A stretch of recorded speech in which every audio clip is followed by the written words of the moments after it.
Let me officially welcome you all to Saint Lucia and wish all of Saint Lucia played host to a pivotal meeting of the CARICOM Permanent Joint Council on Public Procurement, PJCPP, on April 18 to 19, 2024, held at the Finance Administrative Center in Point Seraphin, Castries.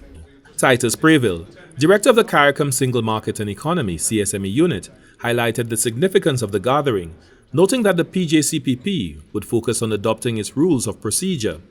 Additionally, the meeting aimed to approve proposals encompassing rules, guidelines, norms, and standards outlined in the protocol for administering public procurement.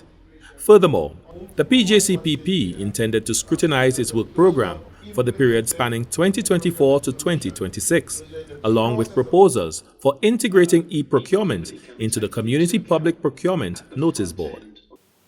At the moment, 7 member states, Antigua and Barbados, Belize, Dominica, St. Kitts and Nevis, St. Vincent and the Grenadines, and Suriname, have signed the protocol on public procurement and the declaration to provisionally apply the protocol since it was approved by the Conference of Heads of Government in St. Kitts and Nevis in 2019. Of the 7, Barbados and Belize have moved to ratify the protocol. In keeping, therefore, with Article 36 of the protocol, once at least 5 member states have signed the protocol and the declaration to provisionally apply the protocol is determined to be provisionally applied among these parties. Also, as a consequence of that provisional application of the protocol, under Article 30 of the protocol, the Permanent Joint Council can be established.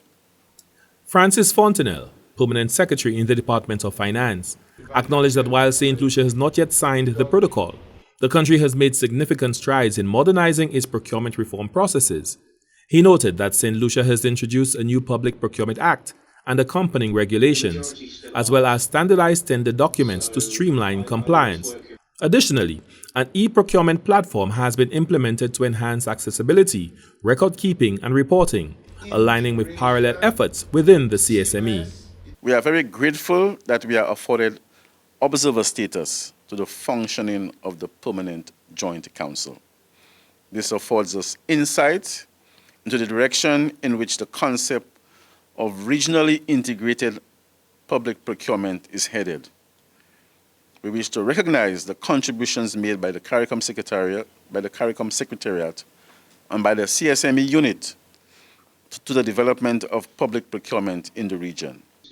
The Permanent Joint Council, consisting of senior trade and public procurement specialists from member states, is tasked with implementing the provisions outlined in the Community Protocol on Public Procurement.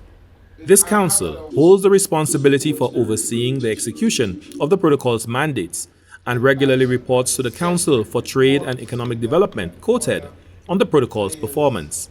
In essence, now is the time for the remaining member states, the CARICOM CSME member states, to sign the protocol and be part of the design of the framework of what will govern the parties to the protocol in the future.